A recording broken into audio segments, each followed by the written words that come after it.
I love growing tomatoes, both in my greenhouse and here outside in the garden. But over the years, I've learned which varieties to grow outside because not all of them succeed. I can remember one year planting a whole bed of that lovely Italian plum tomato Roma. The plants had grown up nicely, plenty of shoots, watched them flower, fruits were developing, and then the whole crop succumbed to blight disease.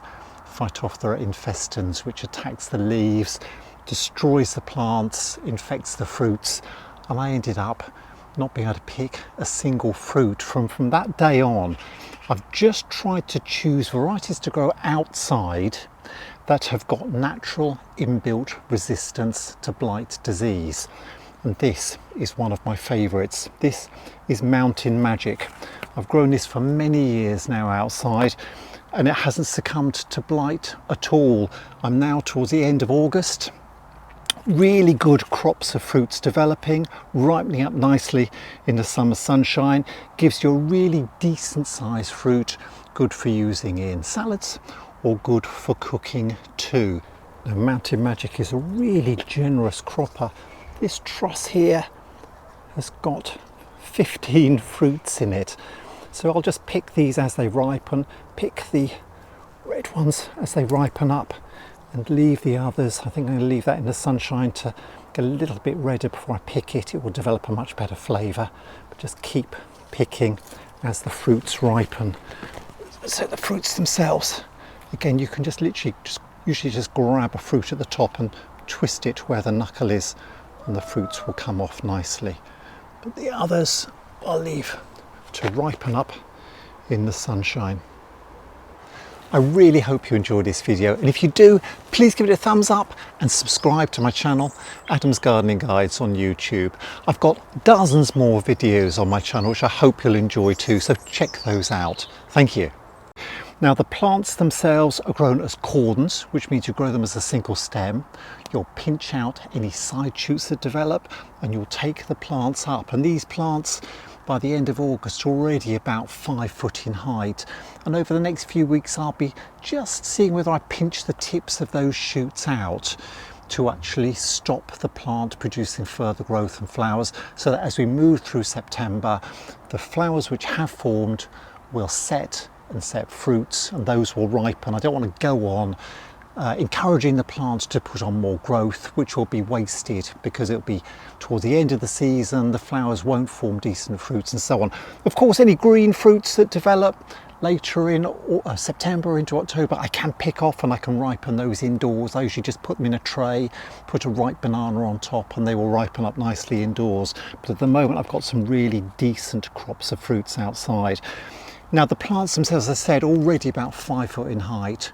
Big demand for moisture, so you must water regularly. And I've actually put a drip trickle irrigation line around this bed, so I can plug the hose in, turn the tap on, and give the plants a really good thorough soaking, probably at least once a week. But otherwise you can water plants individually, but don't let them go short of water, or the fruits themselves will form a thick skin and that can crack and split once watering begins again. So make sure the plants never go short of moisture. Lots of high potash fertilizer. Potash encourages flowering and fruiting in crops, so you want a good tomato fertilizer to keep the plants fed. But otherwise, I think Mountain Magic is a really good variety to grow outdoors. I'm not sure around the world whether every district and every area will have blight disease, but certainly here in the United Kingdom, when the weather is warm and humid, the blight disease can spread. And blight itself can spread onto potatoes and tomatoes. It's the same disease, the disease which caused the potato famine in Ireland many, many years ago. So it is certainly worth hedging your bets if you're growing varieties. Maybe grow a few other varieties outdoors as well. But Mountain Magic, for me, is one of the most reliable tomatoes to grow outside, that stays healthy, produces a really good crop. And already on this plant I've had 1, 2, 3, 4, 5, 6 or 7 trusses of fruit already outdoors. The plants were sown in the greenhouse, the plants were raised under cover. I then planted these outside in this bed around about the end of May to beginning of June. I've trained them on, spiraled them onto these metal spiral supports to hold the plants upright, because it's a really heavy crop on here. You must make sure you really do support the plants really well, and then you'll be enjoying these good pickings of fruit through the summer.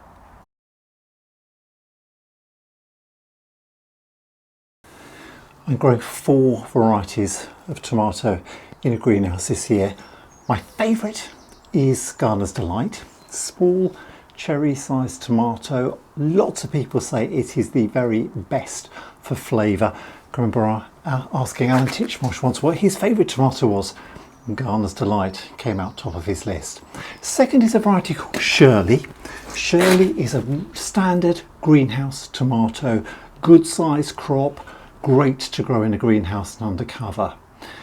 New one I'm growing this year is this one called Floridity, which has lovely long trusses of fruits. Some people say you can get up to 20, 30, even more fruits on each truss.